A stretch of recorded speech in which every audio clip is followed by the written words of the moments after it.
Scandinavian preacher, devout Christian, and he looks at this, the coming kingdom of God, and he says, well, what does this really mean? And he decides that it begins on a spiritual level.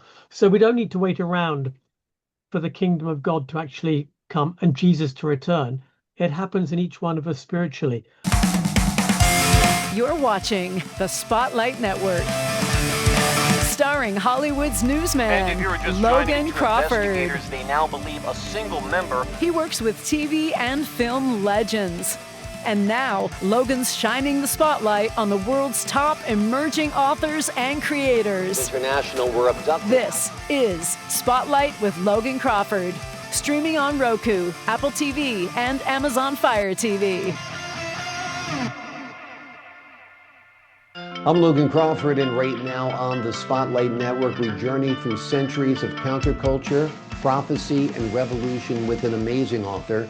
His name is Nicholas Campion, and he has penned a powerful book. It is called The New Age in the Modern West, from ancient cosmology to the age of Aquarius and the 2012 Mayan prophecy. This thought-provoking book connects the dots between utopian dreams and spiritual movements across history. The author uncovers how these ideas have shaped culture, challenged power, and envisioned alternate futures that still influence our world today. We're delighted to have this very talented author join us here today on Spotlight. We thank the team at Prime 7 Media for helping us put him in the spotlight today, and we ask viewers like you to support authors like him by subscribing to our channel and by purchasing his amazing book. The links are below this interview. Nick, thank you so much for joining me here today. Well, thank you for having me, Logan.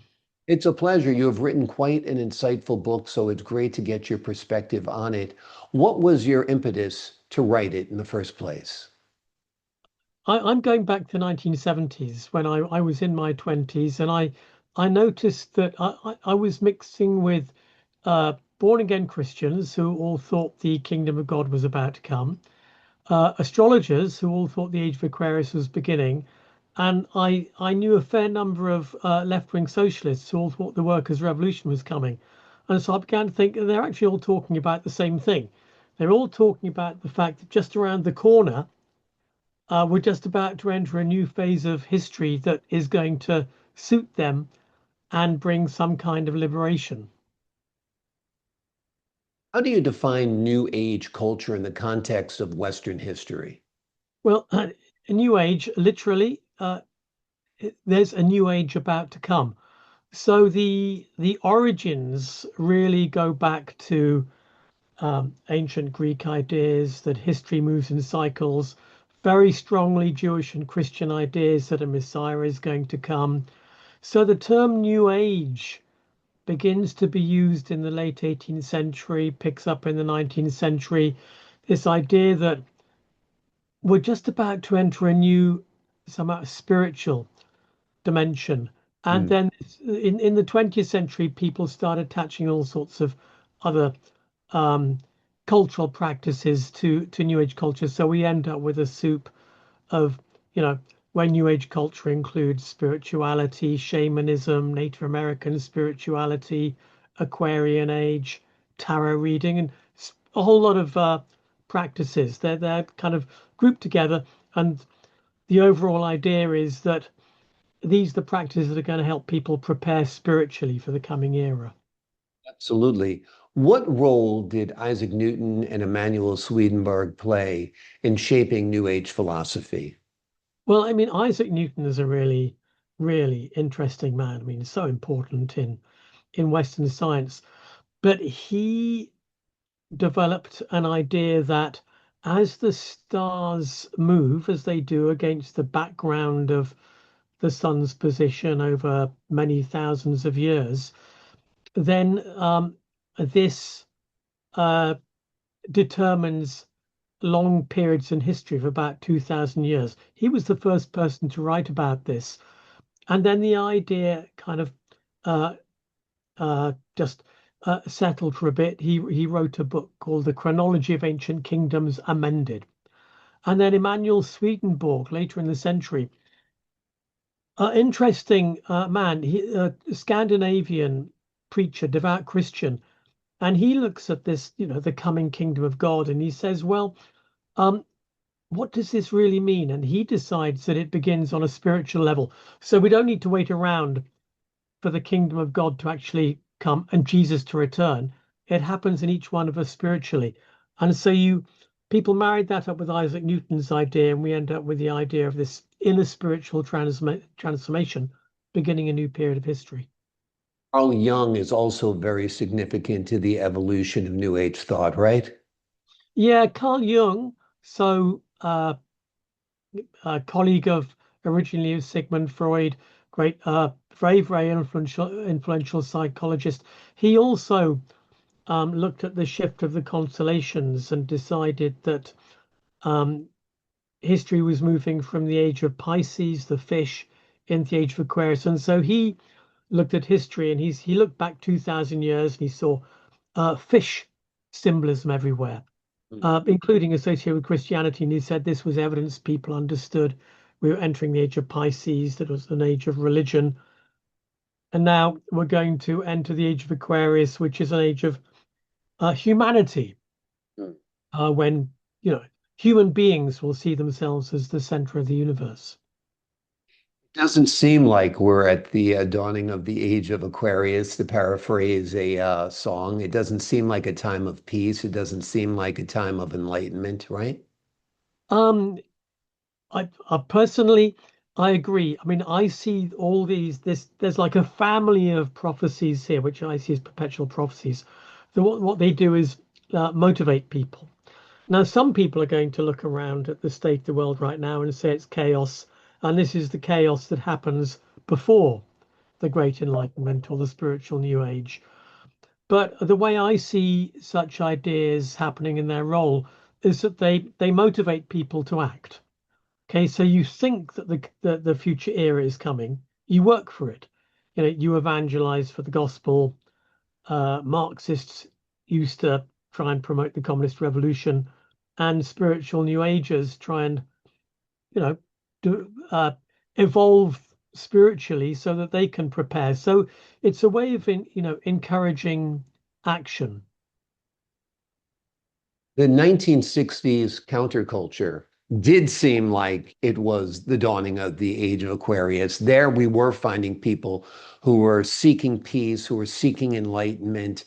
That whole hippie and countercultural movement seemed to amplify New Age beliefs. Do you agree? Well, it did, and actually that's important for me personally. 1967, the summer of love. I was 14, so I was a bit young, but I was completely swept away by the images coming from San Francisco.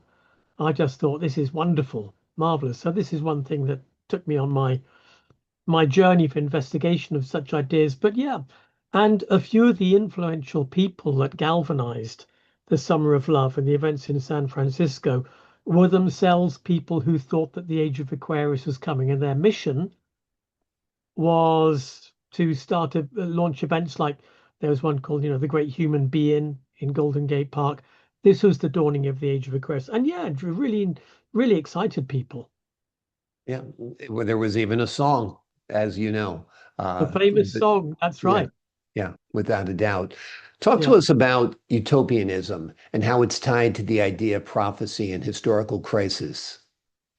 So we call the idea that there can be a perfect world utopianism. It's after a book written in the early 16th century by Thomas More, who was actually Chancellor for the English King Henry VIII, a pretty important person.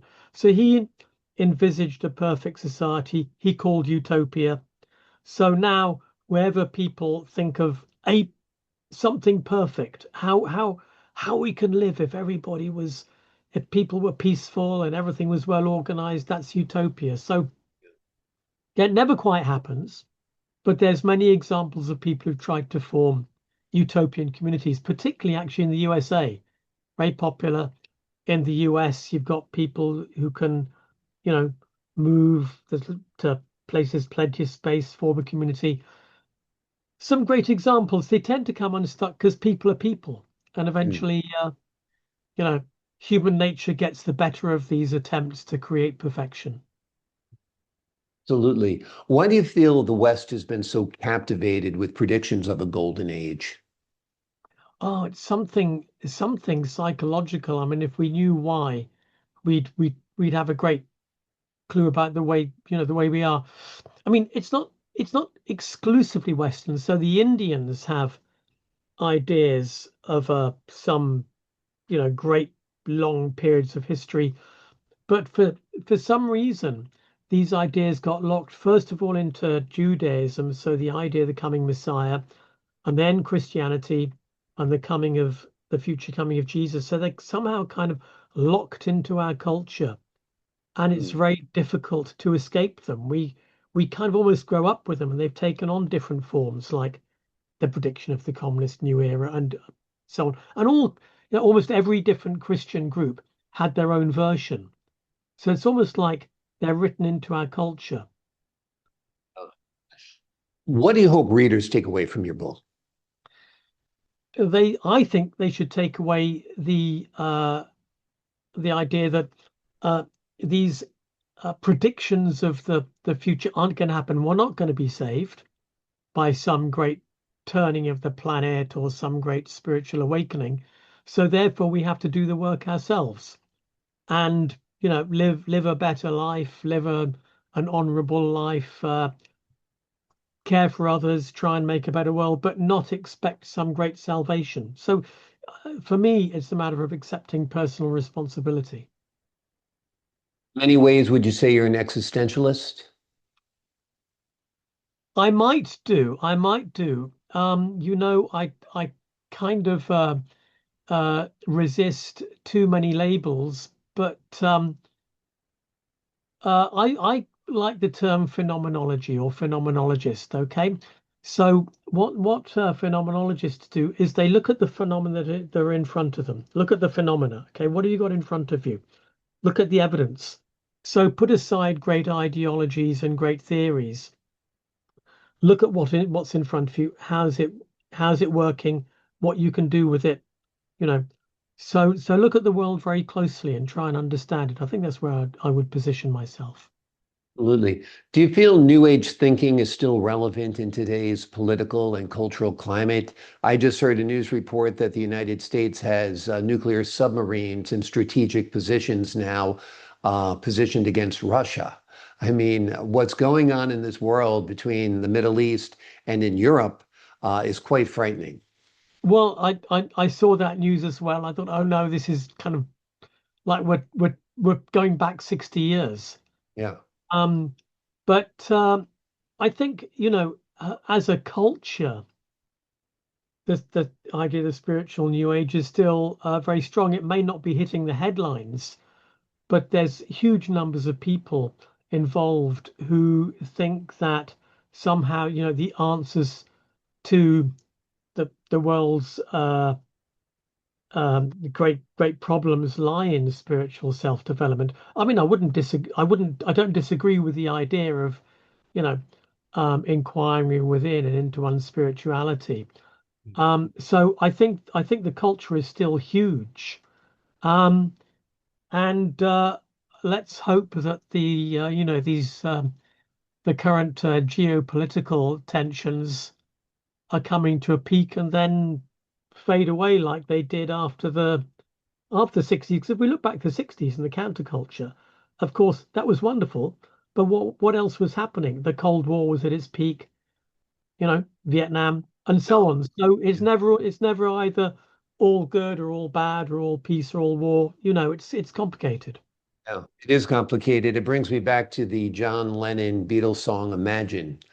And I think that's at the heart of New Age philosophy. Imagine there is no war. Yeah. Imagine there is no hunger. There is no poverty. And I think we have the means of achieving it. And like you said, it's not going to be from an external force. It's not going to be some kind of great awakening that comes to us from another planet or something. It's going to become from individuals within. And I think your book is going to be an important tool, an important part of it all. The name of the book we've been talking about today is The New Age in the Modern West, Counterculture, Utopia, and Prophecy from the late 18th century to present day. It is a bold and enlightening exploration of ideas that have shaped our spiritual and cultural landscapes. Nick, thank you so much for joining me here today. Thank you, Logan, very much. I appreciate your time, your insight, and your wisdom, sir. To the folks at home, I'm Logan Crawford, thanking you for your time this time. Until next time on Spotlight.